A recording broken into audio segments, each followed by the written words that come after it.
Olá, amigos, muito boa tarde. Aqui é o Wagner Borges falando. Estamos começando o programa Viagem Espiritual, aqui pelos 95.7 FM da Rádio Mundial de São Paulo. Nosso cantinho espiritualista de todos os domingos, de 12h30 até às 13 horas. Estamos aqui com o nosso amigo Jean, dando uma força aqui pra gente hoje. Jean sempre de plantão, se bem que você estava de folga aí nos outros programas, era o Euri que estava no seu lugar. Tô sabendo que você está indo pra praia, né? Tá com esse frio. Mas dá para pegar um vento na beira da praia, comer um peixe frito, né? Bom, vamos lá. Gente, hoje eu espero concluir aquela sequência de perguntas e respostas que eu fiz nos 2 programas anteriores. Como são várias perguntas, não deu tempo de esgotar o tema. E essas perguntas eu colho nos comentários dos programas lá no canal do YouTube. Pessoas me fazem perguntas em palestras e cursos. Eu, então, seleciono as melhores e que tem um conteúdo que, quando eu responder, possa ser útil a resposta para outras pessoas que têm as mesmas dúvidas. Então, eu pretendo terminar hoje essa sequência. Semana que vem a gente entra com a programação normal, com o conteúdo do programa, algum tema, e daqui uns 2 meses ou 3, aí eu faço nova batelada de perguntas e vou respondendo na medida do possível, porque chega muita pergunta, eu não tenho condições de responder a todos como gostaria, por causa da correria de trabalho, mas na medida do possível a gente vai respondendo, tá bom? Vamos lá. Semana passada eu comentei a partir de uma pergunta sobre os chakras. Um ouvinte perguntou se haviam chakras nos calcanhares. Então eu expliquei um pouquinho sobre os chakras e comentei sobre um preto velho e uma experiência que eu tive uma época, mas chegou o fim do programa e não deu tempo de concluir a história. Então vamos pegar a partir desse ponto e daí eu vou desenvolvendo as respostas às outras perguntas. Na década de 80, eu frequentava no Rio de Janeiro a Fraternidade André Luiz, no bairro da Penha. Então ali eu me desenvolvi nas sessões de desobsessão, desenvolvi a mediunidade. Ali, aos sábados, o Valdo Vieira fazia palestras sobre experiências fora do corpo, eu fazia muitas palestras lá também, isso por volta, mais ou menos entre os anos de 1981 e 1986, mais ou menos naquela época. Então o Valdo fazia palestra em alguns sábados, eu fazia em outros sábados, às vezes de sexta-feira à noite também, e ali eu fiz muitos amigos, e havia uma câmara de passes no centro, e eu trabalhava no bairro da Penha, na Avenida Lobo Júnior. E o centro era numa rua transversal perto do Curtume Carioca, ali no bairro da Penha. Então eu saía a pé para lá. Então eu trabalhava de sábado e saía dali direto para as palestras que eram às 3 horas de sábado. E no meio de semana tinham as sessões de desobsessão que começava por volta de 20h30. Então eu saía do trabalho às 6 horas, tinha a chave do centro, abria e chegava lá 6 e pouca, chegava 2 horas antes da reunião. Então o que eu fazia? Começava a trabalhar antes de todos, mexia meus chakras, dava passe no ambiente, já fazia um trabalho 1 hora e meia antes da turma chegar. Então eu entrava na câmara de passes, inclusive lá tinha um quadro enorme do Ramatiz, que eu gostava muito, e um outro quadro dos chakras. A Fraternidade André Luiz era muito aberta, embora fosse um centro espírita, tinha comunicação de entidades da Umbanda, o Valdo Vieira fazia as palestras lá de projeção, então era muito eclético, era muito legal. E ali eu me desenvolvi e fiz muitos amigos. Bom, eu entrava na câmara de passe, tinha uma cama lá para os pacientes deitarem e a gente aplicar os passes. Como eu chegava muito antes, eu tirava um cochilinho ali antes do pessoal chegar. E às vezes deitado ali, 1 hora e meia antes da sessão, eu tinha saídas do corpo e vi o duplo do salão onde seria realizada a sessão mediúnica depois. A sessão para mim começava às vezes antes e fora, então eu via a preparação dos mentores trazendo as entidades doentes que seriam atendidas depois. Uma noite eu virei de bruços, né, deitado, estava lá 7 horas da noite, a sessão era 8h30, virei de bruços, né, estou ali para dar uma cochiladinha. E aí tinha um preto velho que aparecia na casa, ele chegou e tocou aqui um ponto na minha nuca, perto da cervical já, e eu fiquei paralisado, não conseguia me mexer. Mas não era uma catalepsia projetiva, anímica, causada pela queda de metabolismo ou pelas ondas cerebrais, normais, como sintomas de saídas do corpo.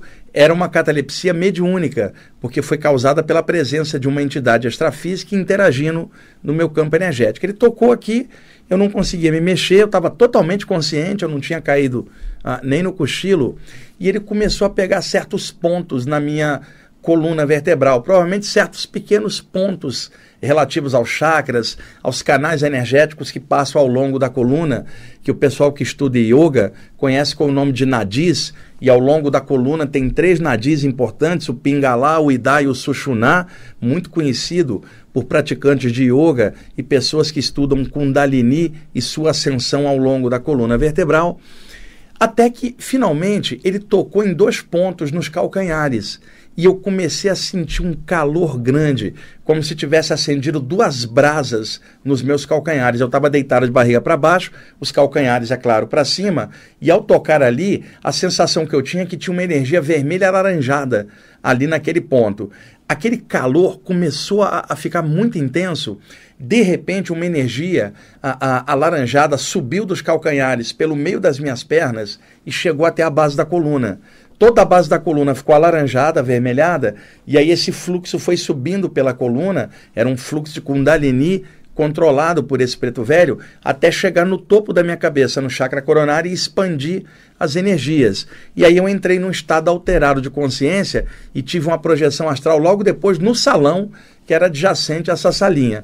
Logo depois eu caí para dentro do corpo, aí eu já estava com o movimento do corpo normal, me virei, sentei na cama e o preto velho do lado falou assim, esses 2 pontos do calcanhar, eles são trabalhados para ativar, é como se fosse uma pré-Kundalini, e esses pontos eram conhecidos dos iogues antigos e também pelos iniciados egípcios de outrora, né? Mas não é bom mexer muito com esses pontos, porque tem que ter uma técnica específica, porque se ativar demais esses pontos, a energia pode sobrecarregar o sistema, então tem que haver uma certa dosagem, e eu mexi nesses pontos para poder essa energia fluir, mas eu estava controlando a média dessa subida para ser no ponto certo que você aguenta, né? Para que houvesse essa saída do corpo sob controle a partir dessa energia. E agora você está sabendo que tem chakras nos pés, e eu ativei também, porque algumas entidades que destruíram o corpo aqui na Terra por suicídio e que estão muito apegadas ainda aqui, precisa de uma energia mais densa. Então você, como médium, eu já preparei sua energia embaixo para que na sessão você acople a eles que estão muito densos e essa energia mais densa possa ser usada para trabalhar com eles. Explica para os seus amigos médiums aqui da casa que nós temos chakras nos calcanhares. Então a pergunta da pessoa é correta e eu tive esse relato do preto velho. É claro, a ativação desses chakras de baixo é mais complexa, porque a tendência nossa é trabalhar os chakras da base da coluna até o topo da cabeça, mas de vez em quando rolam sensações em diversos pontos dos pés, dos joelhos, nas laterais das pernas, na batata da perna também, nos tornozelos, dedões dos pés, dedinho, mindinho. Em suma, a nossa pele é toda aerada e para cada pequeno poro que nós temos, tem uma contraparte na aura. Então nossa aura é toda aerada. E além dos 7 chakras principais, temos chakras nas mãos, cotovelos, pés, que são secundários relativos aos 7 principais. Então, espero ter esclarecido bem essa parte. Não há muita literatura sobre esses chakras dos calcanhares, a não ser alguém que falou alguma coisa ali, ou um toquezinho num livro, mas algo específico não tem muita coisa não, tá bom? Vamos lá. Pergunta de outro ouvinte. Até que ponto o café atrapalha as saídas do corpo? Bastante, dependendo da quantidade de café que a pessoa tomar e a hora em que ela tomar. Então, por exemplo, se a pessoa vai deitar às 11 horas da noite e por volta de 10 horas da noite ela tomou um café, o café tem cafeína, a cafeína é estimulante. Se você quer relaxar para dormir, você não pode tomar um estimulante antes de deitar, porque isso vai dificultar inclusive o sono comum. E não é apenas o café. Mate e chá preto também é estimulante. O legal é tomar aqueles chás mais tranquilos. Chá de ervas, camomila, erva cidreira, por exemplo, né, erva doce, porque realmente tem um efeito relaxante. Então, tomar cafeína perto da hora de deitar não é muito interessante, não somente a nível de saídas do corpo, mas a nível de qualidade de sono. Agora, tomar um cafezinho de manhã é uma bênção, né? Eu adoro café, mas eu descobri ao longo do tempo que existe uma certa média. Não seria interessante tomar mais do que 3 xícaras de café por dia. Na verdade, uma média legal seriam 2 xícaras de café por dia, tá? De preferência durante o dia, à noite não. Agora, é claro que algumas pessoas têm um horário diferenciado. Por exemplo, eu chego das aulas que eu faço no meio de semana às 11 da noite. Então não tenho como dormir, eu vou jantar, aí eu quero tomar um café depois. Só que eu durmo 3 da manhã, porque escrevo bastante de madrugada. Então eu posso tomar um café às 11, porque eu só vou deitar às 3 da manhã. Então estou dando um espaço de 4, 3 horas entre tomar o café e deitar. Mas tomar o café pelo menos 2 horas antes de deitar não é muito interessante para a maioria das pessoas. É claro que toda regra tem exceção. De repente o cara toma um bule inteiro de café e deita e tem uma projeção, mas é exceção. E qual é a condição em que alguém toma muito café? Quando está prestando vestibular, estudando, ficar tomando café para ficar acordado. Muitos universitários, né, estudando até tarde, toma café, toma guaraná o pó de guaraná para ativar, porque para não dar sono. É claro que se ativa, dificulta o relaxamento durante o sono, dificulta as saídas do corpo. Eu adoro café, mas eu tomo café normalmente de dia e à noite eu tomo chá. E se eu tomar café tarde, é porque eu irei dormir de madrugada, então dá tempo de dar uma relaxada. Evita excesso de cafeína, principalmente quem estuda as saídas do corpo, mas café é uma maravilha, eu adoro. Mas à noite procura tomar algo mais tranquilo, tá bom? Também me perguntam, eu já até comentei com isso aqui várias vezes, sobre mestres. E o pessoal faz, às vezes, um ranking de mestres. Eu gosto de futebol, fico imaginando um ranking da Série A e Série B, organizado pela CBF, a Confederação Brasileira de Futebol. Não dá para a gente imaginar que o plano espiritual tenha uma espécie de gradação igual de time de futebol. Então, por exemplo, olha, Wagner, eu ouvi dizer que agora não é Jesus que mais que manda no planeta, é o Saint Germain, porque mudou na era de Aquário. Aí o outro chega e fala, mas eu ouvi dizer que era o Buda. E o outro fala, eu ouvi dizer que era o Krishna. Gente, isso depende de quem fala para você. Um árabe vai dizer que é o Maomé. Um cristão vai dizer que é Jesus, um budista vai dizer que é o Buda. Então isso é uma tolice, na verdade, porque quem disse que existe ranking de mestres para ver quem é o mestre número 1, mestre número 2, mestre número 3, quem é série A e série B? E aí quando me perguntam quem é melhor, Buda, Saint Germain, Jesus, Krishna, a minha resposta é bem óbvia. Eu não tenho a menor ideia de quem é melhor, eu só tenho uma certeza, qualquer um deles é melhor do que eu. Então, para mim, a vibração de qualquer um deles está ótima, dentro do universalismo do meu coração. Então, não fiquem se perguntando quem é melhor ou pior no mundo espiritual. Presta mais atenção em você mesmo e veja o que é melhor em você e o que é pior em você. E procura aumentar o que é melhor e diminuir o que é pior. E isso dá um trabalho para várias vidas.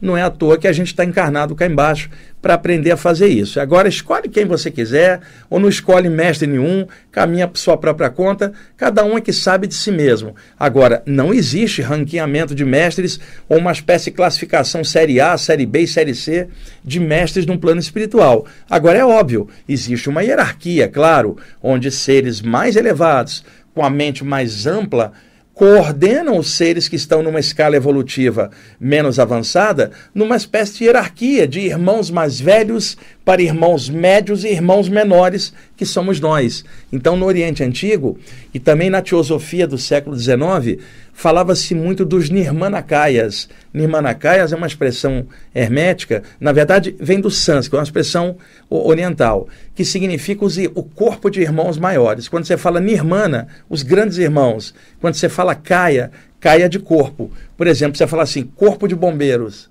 corpo de médicos, corpo de policiais, corpo de irmãos maiores, ou seja, um grupo de seres elevados que coordenaria as coisas aqui embaixo. A teosofia chamou esses seres de Nirmanakayas, o Shankara, no Vivekachudamani, que é a joia suprema do discernimento, no século IX d.C., na Índia, chamou de almas livres, e outras pessoas podem chamar por nomes diferentes. Mas quem comanda mesmo aqui embaixo isso tudo é sempre o todo que está em tudo, a qual qualquer mestre vai sempre falar. Desconfia de qualquer mensagem que vier do mundo espiritual que não remeta a um poder maior, em que o comunicante puxa para si toda a causa. Não, a causa é o todo, o absoluto, que está em todas as coisas. Então, qualquer grande mestre sempre vai falar de um poder maior. Nem Jesus dizia que ele era o tal. Ele dizia, não sou eu que faço essas coisas, mas o poder do Pai é através de mim. Jesus toda hora falava do alto, do Pai. Ele não dizia que ele era a causa de nada. Então, gostando ou não de qualquer mestre ou qualquer outra consciência, vamos sempre remeter ao alto, que é a consciência maior de nós todos, tá bom? Bom, aqui também, na sequência das perguntas, já deixei tudo anotado. É verdade que o chakra da testa, o chakra frontal, comanda os outros chakras? Teoricamente, sim. O chakra da testa, chakra frontal, Ajnan em sânscrito, é chamado centro de comando, Ajnan em sânscrito. Então, esse chakra controlaria todos os chakras abaixo, exceção do chakra coronário, que é o mais alto do sistema. E o chakra frontal está ligado à glândula hipófise, que também é chamada de pituitária. Pode perguntar a qualquer médico qual é a glândula de comando do sistema endócrino, que ao ativar, ativa o funcionamento das outras glândulas. Justamente a glândula hipófise, a pituitária. Como o chakra da testa está ligado a essa glândula, os hindus antigos chamaram de Ajnan, centro de comando, revelando no nome do chakra a função da glândula. Aqui no Ocidente a gente chama de chakra frontal, que é uma noção um pouco mais fácil de se entender. Mas está correto dizer que desse chakra desce o comando de ativação dos outros chakras, exceção do chakra coronário, que é o mais elevado e que está apontando para cima na direção do espaço sideral, praticamente avisando a gente, todo ser humano encarnado, que a próxima etapa evolutiva é em outros orbes, outros lugares, tanto que é o único chakra que aponta para cima dizendo, você não vai ficar aqui para sempre, você vai evoluir na direção de outros níveis mais altos ao longo da evolução. Outra pergunta. Você citou numa gravação de áudio que na antiga Grécia era dado um raminho ou galinho de planta para os que completavam a iniciação. Como é que é isso? Que planta é essa? Gente, na Grécia Antiga, quando alguém completava o ciclo iniciático, e lembrando que na Grécia a Pitágoras viajou para o Antigo Egito, Platão também, há relatos históricos disso, e quando Pitágoras retornou para a Grécia, ele criou o seu próprio centro de iniciação e, é claro, adaptado ao contexto grego, que era diferente do contexto egípcio anterior. Então, ali, dentro dos rituais, dentro das práticas iniciáticas, quando o discípulo chegava num certo grau, davam para ele um nome iniciático, uma roupa iniciática daquele grau, e também lhe davam um raminho de alguma planta, né, representando a passagem de grau. Hoje, na maçonaria, em alguns graus, existe até um reflexo disso. Quando o maçom passa para um certo grau, ele recebe um raminho, uma folhinha de acácia, né? Inclusive, é prático na maçonaria isso. Vários amigos meus maçons, eu comentando sobre as saídas do corpo na iniciação, e que na Grécia davam um raminho de planta para as pessoas, o pessoal me falou, olha, isso é uma acácia, vamos falar isso para você, porque você dá palestra na maçonaria, você está falando de coisa profunda e tal. E essa coisa do raminho que é dada, foi um dos mentores extrafísicos que me contou isso numa saída do corpo, que na Grécia Antiga, na iniciação, haviam os testes, as provas de saídas do corpo para os candidatos, para fazê-los perder o medo do invisível durante a saída do corpo, perder o medo do mundo espiritual, porque não daria para imaginar um iniciado espiritual com medo dos espíritos, não teria lógica.